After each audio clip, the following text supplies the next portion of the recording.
देखो बच्चों, तो जैसे अपना क्वेश्चन एक्सरसाइज 12.1 है। इसमें फर्स्ट क्वेश्चन पहले अपन देख लेते हैं।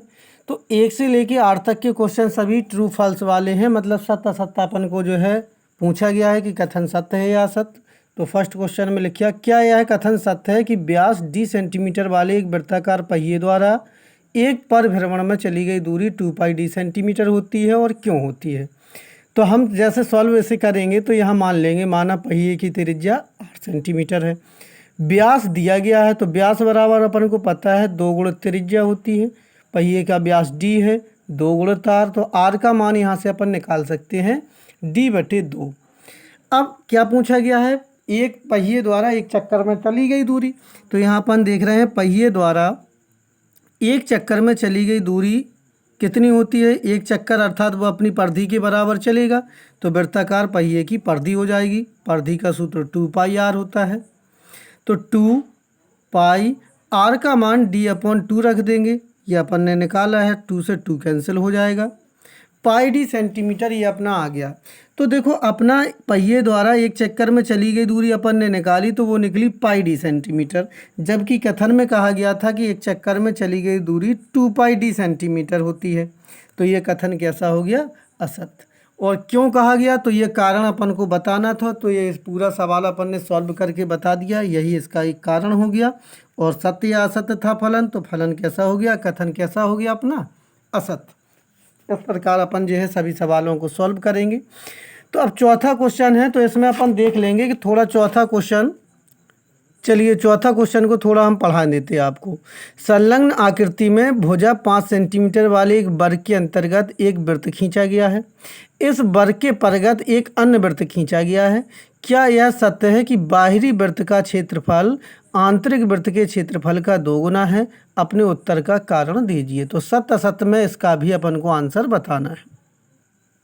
चलिए बच्चों, तो जैसे वर्ग की भुजा दी गई है, वर्ग की भुजा 5 सेंटीमीटर है, तो अपन देख रहे हैं कि आंतरिक वृत्त का व्यास, क्या, आंतरिक वृत्त का व्यास। चलिए, तो आंतरिक वृत्त का व्यास ये हो जाएगा, अगर सेंटर केंद्र O है तो आंतरिक वृत्त के व्यास की जो लंबाई है, व्यास का जो मान होगा वो वर्ग की भुजा के मान के बराबर होगा। अपन देख रहे हैं, बराबर अपन लिख देंगे वर्ग की भुजा, क्या हो जाएगी, वर्ग की भुजा।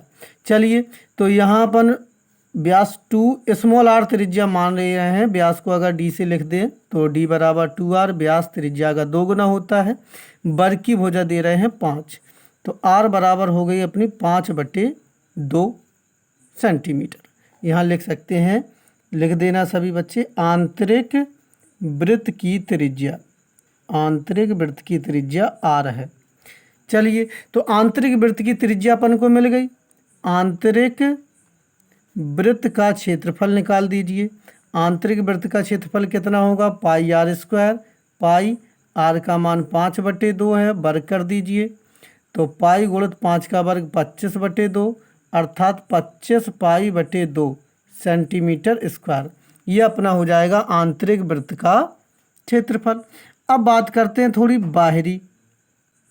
बाहरी वृत्त की त्रिज्या।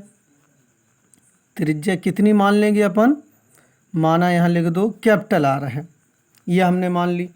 तो बाहरी वृत्त की त्रिज्या, बाहरी वृत्त की त्रिज्या R अपन ने मान ली। तो बाहरी वृत्त का व्यास कितना होगा, अगर अपन देखें बाहरी वृत्त का व्यास देखें तो वो कितना होगा, वर्ग के विकर्ण के बराबर होगा, वर्ग का विकर्ण।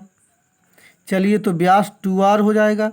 विकर्ण कितना होता है वर्ग का, भुजा √2, भुजा √2 अर्थात 5 तो R का मान आ जाएगा 5√2/2 सेंटीमीटर। तो चलिए बाहरी वृत्त का क्षेत्रफल निकालते हैं।